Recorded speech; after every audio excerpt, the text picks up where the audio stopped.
അവിടെ ആയിരിക്കുമ്പോൾ അവൾക്ക് പ്രസവ സമയമെടുത്തു.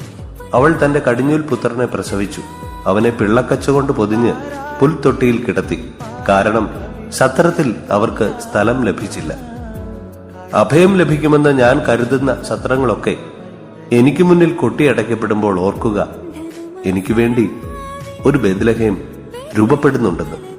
ആമേൻ. ധനുമാസരാവിൽ ബത്ലഹേം മലനിര തഴുകി, മണ്ണിൻ തെന്നൽ തൊട്ടുണർത്തി കാലിത്തൊഴുത്തിനുടയവനെ. താരനിര ശോഭയേകി ദൂതഗണമാർത്തുപാടി, പൈക്കിടാവുകൾ കൂടൊരുക്കി ദൈവ പൈതൽ